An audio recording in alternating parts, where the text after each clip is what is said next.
Muy bien, amigos de Misterios Ocultos. En muchas ocasiones aquí en el programa hemos hablado de milagros que efectivamente existen. Hoy vamos a platicar con el investigador y escritor Carlos Guzmán acerca de el misterio del milagro de la Virgen del Carmen en Michoacán y el milagro del Cristo de la Misericordia en Querétaro. Lo tenemos como invitado en el programa y para mí siempre es un placer saludarle. Maestro Carlos Guzmán, bienvenido al programa. Licenciada, muchísimas gracias siempre por su invitación y muchísimas gracias siempre por sus palabras hacia su servidor. Gracias, maestro. Miren, a través de los milagros, a través de la fe, como dicen, se mueven montañas, hay acontecimientos importantes, pueden haber cambios en la vida de un ser humano, de un pueblo, del mundo entero, cuando se tiene fe. Y los milagros son palpables. Hay dos temas de los que hoy vamos a hablar con el maestro Carlos Guzmán, de estos dos milagros en estas dos iglesias, en estos dos estados de la República Mexicana. Adelante, maestro, por favor. Bueno, el primero, las celebraciones a la Virgen del Carmen, a la cual me voy a referir, que se encuentra en un pueblito que se llama Tlalpujahua. Ese pueblito tiene muchas consideraciones muy interesantes e importantes en la historia de México, porque, bueno, ahí nació uno de los héroes de la independencia de México, López Rayón, y por otra parte, Tlalpujahua se convirtió en el pueblo donde más oro extrajeron los españoles cuando estuvieron aquí en sus 300 años. Y bueno, y ahora Tlalpujahua se ha convertido Sí. en una ciudad, en un pueblito muy activo económicamente, porque es un pueblo donde se producen las famosas esferas de Navidad. Ahí inclusive la cantidad de número de esferas ya sobrepasan al año los 40 millones de estas y más de la mitad se exporta. Así es Wow. que es un pueblito digno de Mágico, visitar, su sí. artesanía también es muy interesante. Pero me voy a lo que es el milagro de la Virgen del Carmen. Sí. Cuando llegaron los españoles y empezaron las encomiendas, recuerden que estas eran pues otorgadas a algunos españoles y ciertas tierras y ellos estaban dirigidos a comandar esas tierras o explotar esas tierras, sobre todo para el caso de las minas de oro y de plata. En este caso dio una encomienda a una persona de nombre Juan Galindo, Sí. el cual manda construir una capillita de adobe para una virgen, y resulta que la virgen, supongo que él la escogió, fue la Virgen del Carmen. Entonces se manda construir una capillita, la Virgen del Carmen se pinta en una de las paredes de esta capillita. Wow, Y ok. esta pared, según los historiadores, Sí. dice que fue realizada por ahí del año de 1620. Pero ocurre un fenómeno meteorológico, fuertes lluvias, fuertes Sí. vientos, y entran esas fuertes lluvias, entran esos fuertes vientos, y resulta que todas las imágenes que habían a su vez pintado y construido alrededor de la capillita, este fenómeno meteorológico las borra, las destruye. No así la Sí. pintura de la Virgen del Carmen. Es una construcción, de acuerdo a los historiadores, de Sí. adobe, ¿eh? Ujú. Entonces, sí, le construyen una torre, e inclusive aún se puede visitar, está ahí como memoria a esa primera iglesita. Años después llega un fraile que se llamó Neri Valleza, y ahí él se ve sorprendido por la devoción Sí. que tiene el El pueblo a pueblo. la Virgen Sí. Carmen, y por lo tanto inicia sobre de esa capillita que había quedado Sí. la construcción de una iglesia y pues respetando desde luego el muro original donde está pintada la Virgen del Carmen.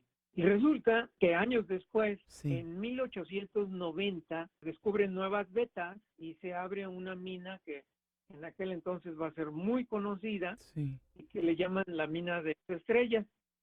¿Por qué muy conocida? Porque Tlalpujahua, junto con el oro, llegan a ser dos de las villas que más producen oro en México. Ok. E inclusive, dicen los historiadores que llegaron a trabajar en esa mina, allí en Tlalpujahua, hasta 5,000 hombres. Wow, increíble. Resulta que siguen Sí, explotando, pasa la revolución y se sigue explotando esa mina y en 1937 ocurre una desgracia sí, porque van acumulando todos los que van sacando de la mina, los sí, desechos, los piedras, rocas, lodos, sobre todo sí, tierra, y lo van acumulando prácticamente a un lado de la mina, en el cerro, y así transcurren prácticamente 30 años, cuando resulta que precisamente en mayo de 1937 hay otro meteoro sí, muy grande, hay lluvias muy grandes, y desafortunadamente ese lodo que está acumulado sí, ahí en un a cerro. las afueras de la mina Ujú.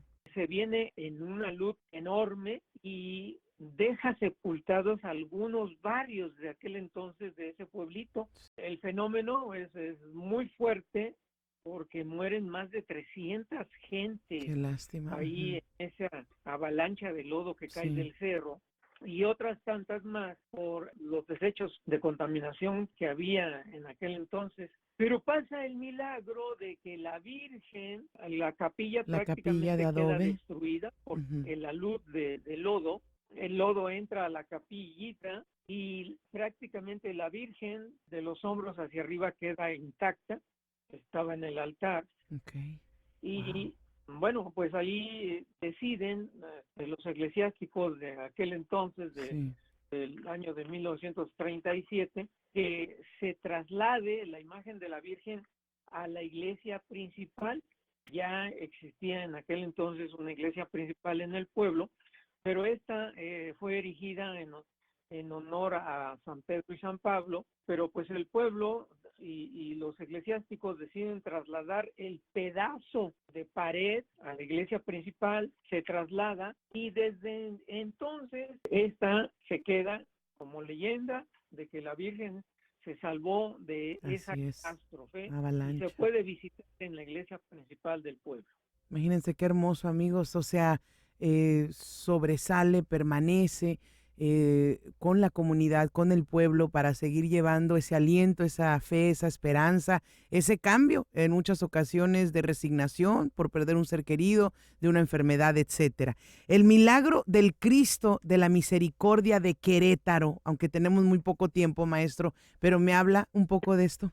Los milagros se siguen sucediendo. Y este milagro, este evento se sucedió hace 3 años en la parroquia de San Isidro Labrador, que está en la ciudad de Querétaro, muy cercano a los famosos arcos. Bueno, resulta que precisamente unos días antes de la Semana Mayor, un miércoles, antes del domingo de la Divina Misericordia, el párroco saca un cuadro bastante grande, como de unos 2,5 metros por 1,5 metros de ancho. Este cuadro lo tienen en la sacristía y lo saca para dar la misa de un miércoles. Empieza la misa. Por cierto, como estaba la pandemia en este entonces, los eclesiásticos ahí de esta parroquia de San Isidro Labrador Sí, deciden transmitir por internet las misas correspondientes de toda la semana.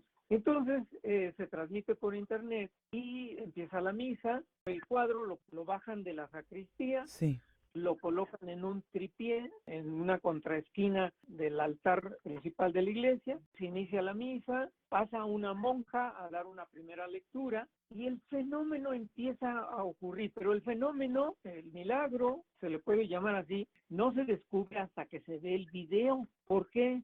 Porque ya una vez que se ve el video, resulta que cuando la monja pasa en un extremo del altar, los rayos, todo el mundo recordarán que el Cristo de la Misericordia es un Cristo con un arco iris que sale hacia abajo de una de sus manos. sí. Y resulta que la monja pasa, lee la primera lectura y el arco iris se proyecta hacia abajo del piso. El arco iris no termina donde termina el cuadro, pero este cuadro, como les mencionaba, es bastante grande, de 2 metros de largo por unos 2 metros de ancho. Pasa la primera monja a dar una primera lectura y los rayos del Cristo de la Misericordia traspasan el cuerpo de la monja y se ven proyectados en el piso. Pasa una segunda monja a dar la segunda lectura y ocurre lo mismo. Los rayos traspasan el cuerpo de la segunda monja y se ven proyectados en el piso. Pasa el sacerdote a dar el evangelio al frente del altar y desde luego donde está el micrófono, que es en una de las esquinas del altar, de frente, y sucede lo mismo. Sí. Los rayos de la pintura del Cristo de la Misericordia, que es un arco iris, Qué hermoso. traspasan el cuerpo del sacerdote y se ven proyectados en el piso. Repito, esto no se ve sino hasta que se pasa, ven el video posteriormente, Claro. porque como comentaba, estaba en épocas de la pandemia y esta iglesia, como algunas otras, transmiten ahora lo siguen Misas. transmitiendo, Ujú. transmiten sus oficios por internet. Entonces, brevemente, este es otro de los milagros que no por ser el siglo XXI se siguen sucediendo. Es correcto, qué hermoso, amigos. Esto es un ejemplo de la fe, de que ellos, santos, etcétera, están con nosotros para podernos apoyar en cualquier eventualidad. Nunca hay que perder esa fe. Gracias al maestro Carlos Guzmán por estar con nosotros, maestro. Nos encanta también estar con usted. Lo podemos hacer en redes sociales y demás. Sí, licenciada, bueno, para mí muchísimas gracias por la invitación y para los que quieran ver un poquito más completa estas dos historias, las pueden ver ahí en mi canal en YouTube. Carlos A. Guzmán, así es. Perfecto, gracias, bendiciones y será hasta la próxima. Hasta pronto, licenciada.